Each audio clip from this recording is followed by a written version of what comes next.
صرف اس نیت سے کہ جی الیکشن کا کوئی فائدہ نہیں ہے، یہ نہیں ہے، وہ نہیں ہے، فلاں نہیں ہے، یا بس اوقات یہ سمجھتے ہیں کہ جی یہ اسلام کے مزاج کے خلاف ہے اور ہم اپنے آپ کو دور کرتے ہیں، جس کی وجہ سے محرومیاں بڑھ جاتی ہیں۔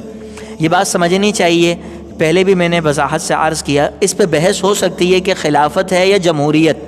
یہ بحث کی باتیں ہو سکتی ہیں، ان پہ بحث ہو سکتی ہے، الگ بات ہے،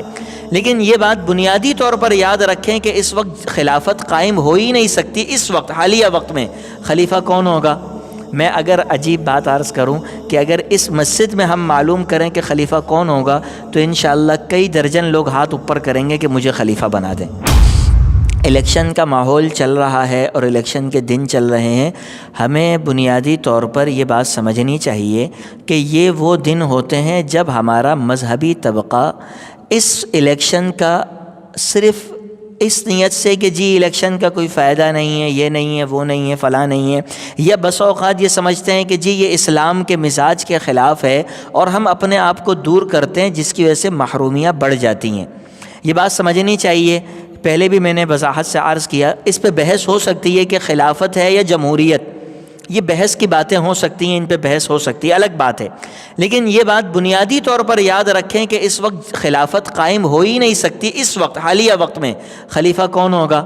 میں اگر عجیب بات عرض کروں کہ اگر اس مسجد میں ہم معلوم کریں کہ خلیفہ کون ہوگا تو انشاءاللہ کئی درجن لوگ ہاتھ اوپر کریں گے کہ مجھے خلیفہ بنا دیں۔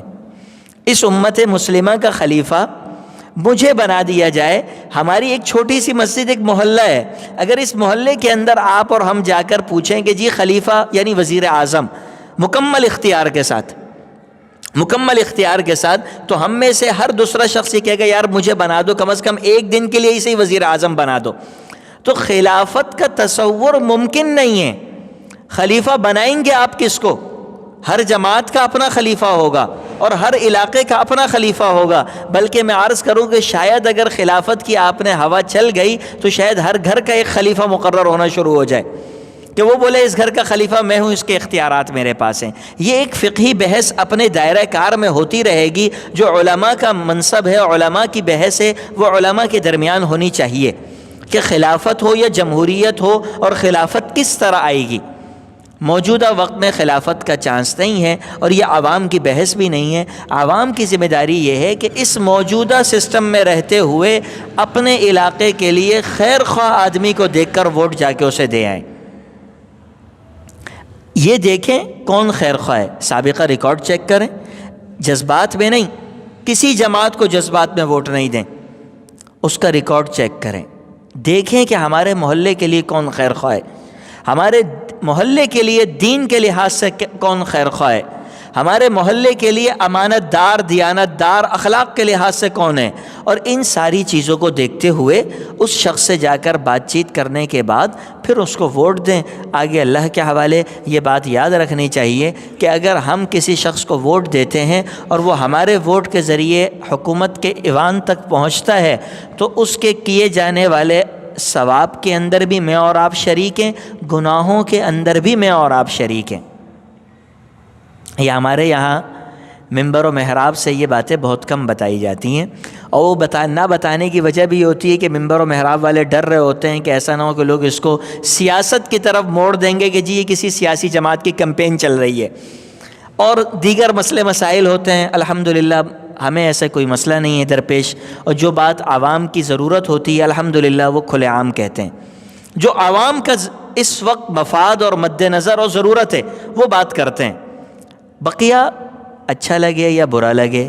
صرف بات یہ ذہن میں ہوتی ہے کہ عوام کا فائدہ ہو اور جناب نبی کریم صلی اللہ علیہ وسلم اور ان کی شریعت کے مطابق ہو، نہ ہمارا ذاتی کوئی فائدہ ہو، نہ عوام کا کوئی خوف دل کے اندر ہو،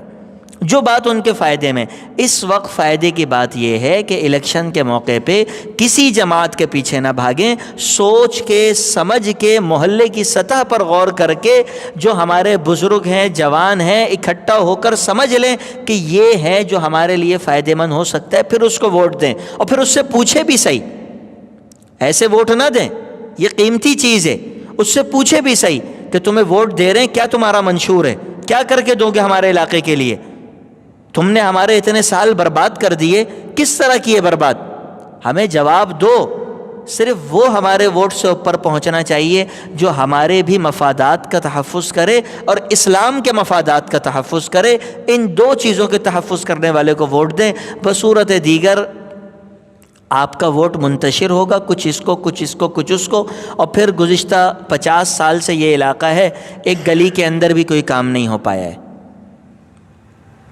یہ ہمارے تقسیم ہونے کے نتیجے ہیں۔ جب ہم متحد ہو جائیں گے تو پھر اس کے نتائج مثبت آئیں گے۔